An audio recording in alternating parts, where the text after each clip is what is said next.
Bonsoir amis de l'horreur et bienvenue dans cette nouvelle vidéo spéciale Halloween. Car oui, nous sommes enfin arrivés à notre moment préféré de l'année. Et comme chaque année, je me suis demandé comment fêter ça décemment avec vous. Et j'ai réalisé que ça faisait un petit moment que je ne vous avais pas proposé une petite sélection de films spécial Halloween. Quelques recommandations horrifiques de votre épouvantail préféré. Et pour cette petite sélection, j'ai choisi une seule caractéristique sine qua non essentielle pour chacun des films sélectionnés, qu'ils soient, selon mes critères, effrayants. Certains sont plus connus que d'autres, à mon avis, chacun d'entre vous fera des découvertes avec cette petite vidéo. Donc ici, je vais vous passer 10 films parfaits pour passer un Halloween épicé, digne de ce nom, et qui ont donc de bonnes chances de vous filer les chocottes. Installez-vous confortablement, sortez votre plaid, vos bonbons et votre chocolat chaud, ou bien votre bière, et c'est parti pour le premier film de cette sélection spéciale Halloween.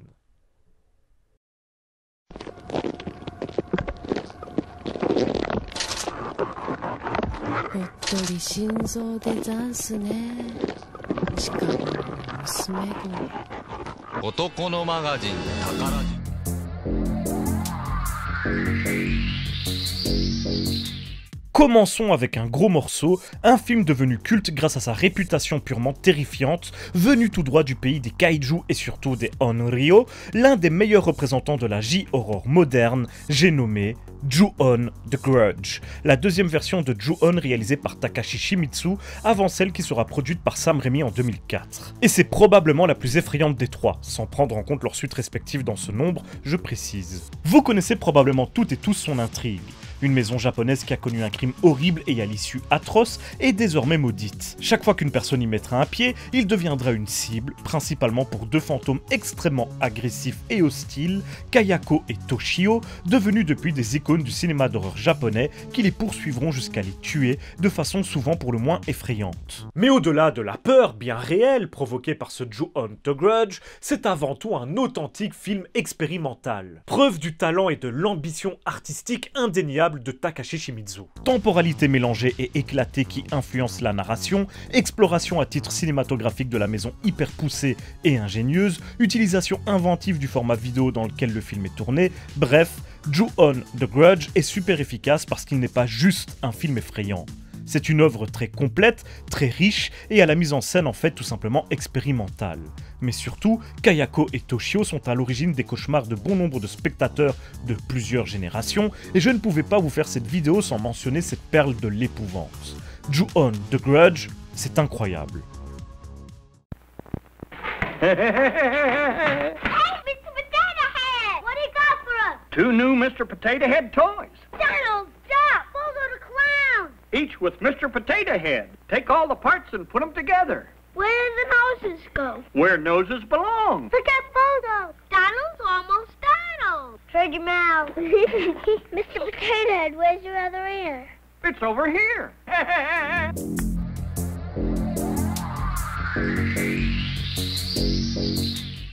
On se déplace un petit peu direction le Canada pour un film moins connu et que je considère comme largement sous-estimé, parfaitement dans notre thème du jour en plus, à savoir Halloween Party de Jay Dahl, sorti en 2019. Le film nous fait suivre des étudiants universitaires en proie à une espèce de malédiction qui se propage sur leur campus sous la forme de mèmes/creepypasta liés à des enfants mutants qui auraient été hospitalisés durant des années dans leur petite ville.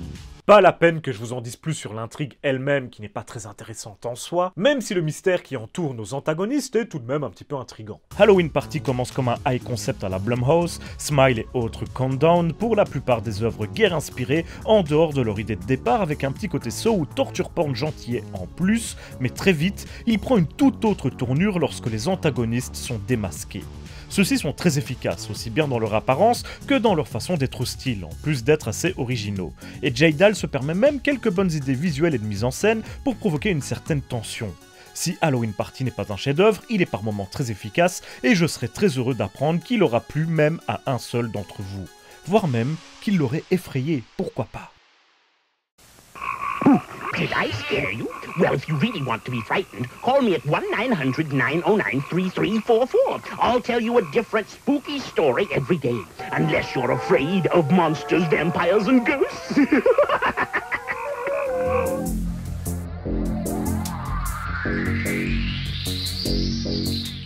Attention, production anglo-néo-zélando-argentine, ce qui n'est pas commun. A Night of Horror Nightmare Radio est une anthologie horrifique majoritairement produite par Black Mandala et sortie en 2019. C'est à nouveau un film assez peu connu et forcément, vu que c'est un film à sketch, la qualité est assez variable d'un segment à l'autre. D'autant que certains d'entre eux n'avaient pas, à la base, été réalisés pour figurer dans Nightmare Radio, mais étaient bien des courts-métrages indépendants. C'est assez fréquent dans les anthologies indépendantes à petit budget. Mais ne vous inquiétez pas, certains des segments du film valent largement le coup d'œil, surtout si votre but est de claquer des dents. Je vous en avais d'ailleurs déjà parlé sur la chaîne en 2019 pour mon top, tant j'avais été séduit par l'efficacité de l'ensemble. Et le fil rouge qui se déroule dans un studio radio en pleine émission live ajoute un petit quelque chose de spécial, encore plus pour Halloween. C'est un contexte juste parfait.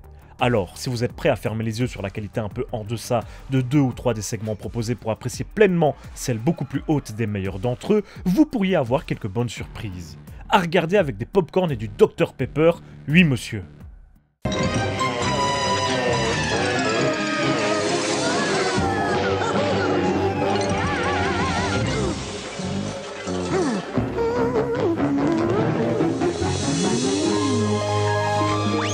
Target, we have everything you need for Halloween, including decorations that can turn any house into a haunted house and a frighteningly large selection of candy. Target, your first stop for Halloween.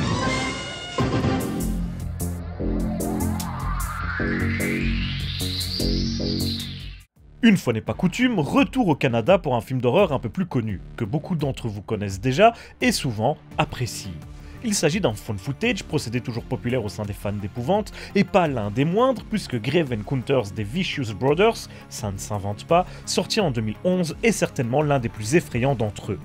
Nous y suivons une équipe de production qui s'enferme dans un asile désaffecté pour réaliser un épisode de leur émission de chasseurs de fantômes. Simple et efficace, cette intrigue parle d'elle-même.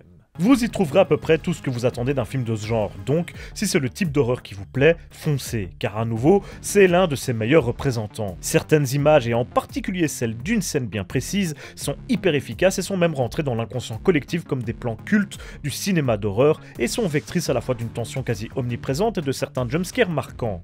Un véritable cocktail explosif. Mais en plus, il a véritablement lancé cette mode des found footage qui suivent des équipes de télé ou même de youtubeurs qui explorent des lieux prétendument hantés, avec des films comme Épisode 50 ou Real Evil nettement en dessous en termes de qualité, et qui continue aujourd'hui, voire a connu son apogée avec une œuvre comme Deadstream, peut-être le meilleur de ce que l'on peut espérer avec ce type de production. Donc, je ne sais pas si on doit remercier Grave Encounters pour ça, mais en tout cas, votre soirée Halloween me paraît être encore plus belle avec lui. What are you doing to the Jack-in-the-Box clown? He's going bye-bye, lady. But he's so cute. Cute was the old Jack-in-the-Box restaurants. Now we stand for great new food, like our new Chicken Supreme, juicy all white meat chicken, 2 kinds of cheese on a toasted whole wheat bun. The food is better at the box. The food is better at the box. Waste him. The food is better at the box. Jack-in-the-Box.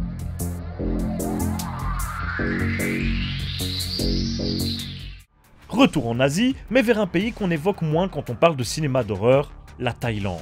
Et pour les vieux de la vieille qui me suivent depuis mes tout débuts, j'en avais déjà parlé dans un des premiers épisodes de la critique glauque. Coming Soon de Sophon Sakdaphizit, sorti en 2008.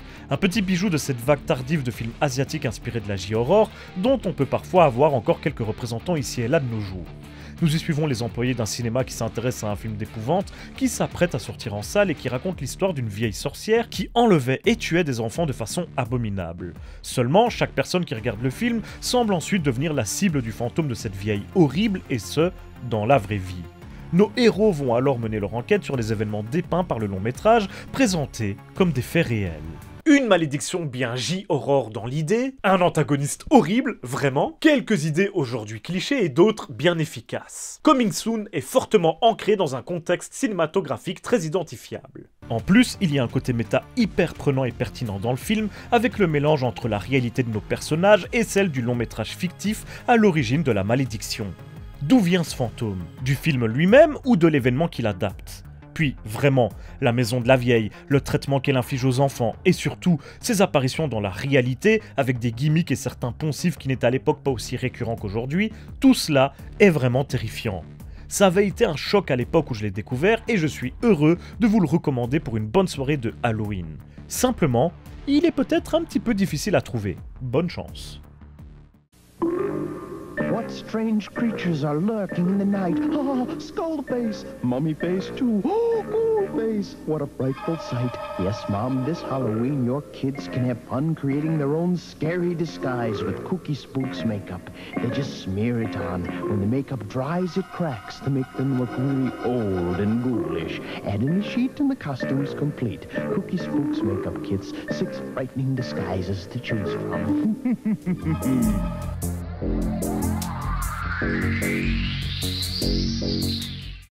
Bon, revenons un petit peu en Europe, plus précisément en Italie, avec un chef-d'œuvre horrifique concocté par l'un des plus grands maîtres de l'horreur de tous les temps, papa artistique de bon nombre de cinéastes aujourd'hui reconnus, j'ai nommé Mario Bava en personne. Et j'ai choisi son film Les Trois Visages de la Peur, sorti en 1963, comme un parfait représentant de long métrage terrifiant. Certes, ça a vieilli, le film a tout de même plus de 60 ans, ça se ressent forcément, mais ça ajoute quand même un certain charme et un côté plus authentique à l'ensemble. C'est une anthologie, encore, mais composée uniquement de 3 segments, tous aussi charmants qu'efficaces, dont je retiens particulièrement le dernier, La Goutte d'eau.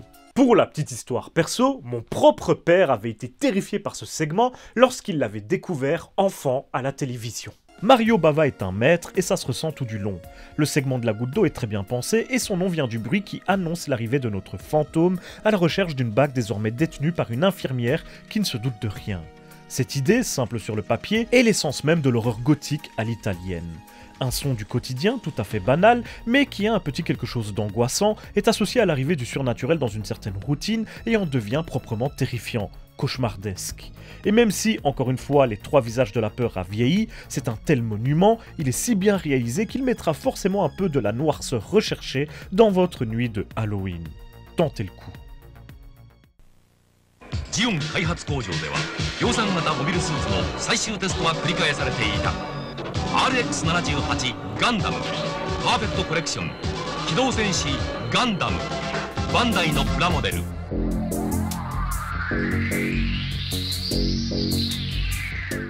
Allez, je vais vous présenter un autre found footage et ce ne sera pas le dernier de cette vidéo. Mais celui-ci a sa propre personnalité. Déjà, il nous vient directement de Turquie et c'est le 4e épisode d'une saga culte là-bas.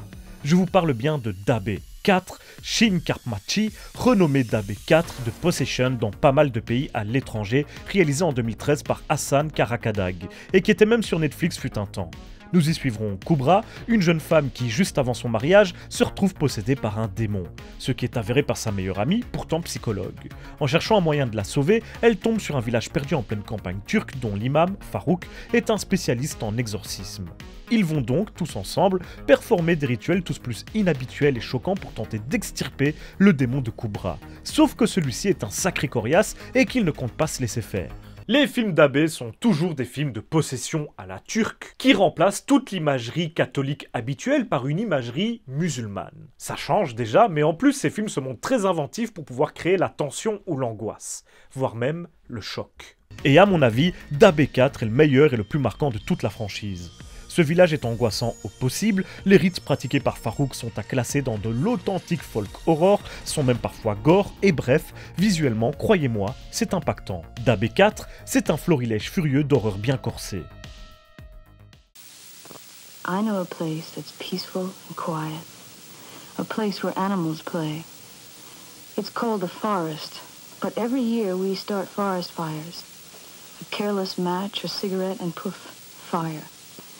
So the next time you're in the forest, be extra careful, okay? If you knew it was me, would you have listened?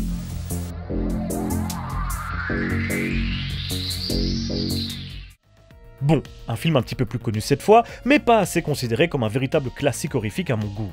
Fantasme du maître Don Coscarelli, sorti en 1979, premier opus d'une franchise longue de 5 épisodes, dont le dernier à ce jour est sorti en 2016. Dans Fantasme, nous nous intéressons au croque-mort d'une toute petite ville qui terrifie Mike, notre jeune héros. Il va se mettre à l'espionner et être témoin d'événements aussi surprenants qu'angoissants. Fantasme, c'est avant tout l'un des exemples les plus stupéfiants du cinéma d'horreur très très indépendant. Il a été financé quasiment uniquement par Don Coscarelli et ses parents, et tourné avec ses potes. C'est un véritable modèle d'ingéniosité. Et même si le manque de budget se fait parfois ressentir, on est surtout impressionné par sa maestra et la qualité de l'univers qu'il parvient à mettre en place. Son antagoniste, le Tallman, campé par un Angus Scream magistral et qui nous a malheureusement quitté il y a peu, est inscrit au panthéon des plus fantastiques méchants de films d'horreur et a fasciné plusieurs générations de spectateurs depuis sa première apparition. La musique est légendaire, le repère du Tallman et ses armes aussi, jusqu'à ses petits acolytes et la dimension dont il est issu. Restent quelques plans de cauchemar prompts à provoquer la peur, qui ont certes un peu perdu en puissance avec le temps, mais qui continuent malgré tout à fonctionner selon moi. À découvrir, faut entretenir la légende du Tallman.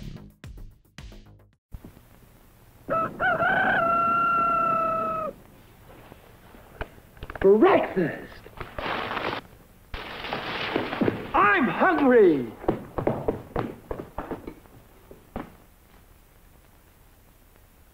Take it from Carinkles. That's me.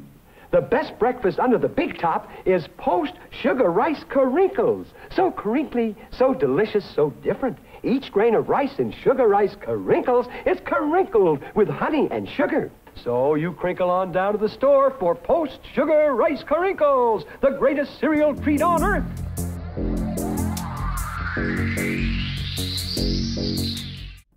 Cap sur l'Amérique du Sud et plus précisément l'Argentine, avec un film que vous avez peut-être vu sur Netflix à l'époque de sa sortie, à savoir Aterrados ou Terrified de Demian Rugna, devenu super célèbre depuis grâce à son When Evil Lurks, que j'ai personnellement adoré aussi, comme la plupart d'entre vous le sait déjà. Mais en termes d'épouvante, de tension, Aterrados est selon moi plus réussi. Et croyez-moi, certaines scènes sont vraiment glauques et vous donneront la grimace lorsque vous les découvrirez pour la première fois. Il nous raconte l'histoire d'un docteur spécialisé en paranormal qui va enquêter avec son acolyte et un ex-flic sur d'étranges événements survenus dans un petit quartier de Buenos Aires. Et croyez-moi, ces événements ont de quoi vous filer des frissons. Oui, les scènes horrifiques de Aterrados vous fileront la pétoche. Elles sont inventives et les angles de caméra choisis par Rugna vous révéleront toutes les abominations cachées sous le lit ou derrière une porte, et ce n'est pas une image. La tronche des créatures vous restera longtemps en tête et leur façon d'apparaître vous fera regarder votre chambre d'un œil craintif. C'est un authentique film d'épouvante, l'horreur peut venir de partout, à n'importe quel moment, même lors des scènes en apparence les plus anodines. Bonne frousse à tous. Humans, you must stop. You must stop. Now. Bananas are for monkeys. Stop eating the monkey's food. Stop eating the banana after working out. Kano maxes twice the carbs and 20 times more protein. Stop eating my food.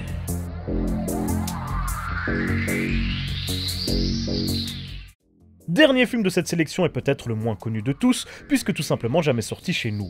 Yamidouga 2, deuxième entrée dans une saga vidéo japonaise longue de plusieurs dizaines d'épisodes, est créé par Kazu Kodama, que j'ai eu la chance de rencontrer et d'interviewer au Japon à l'occasion de la préparation de mon documentaire sur la J-Horror.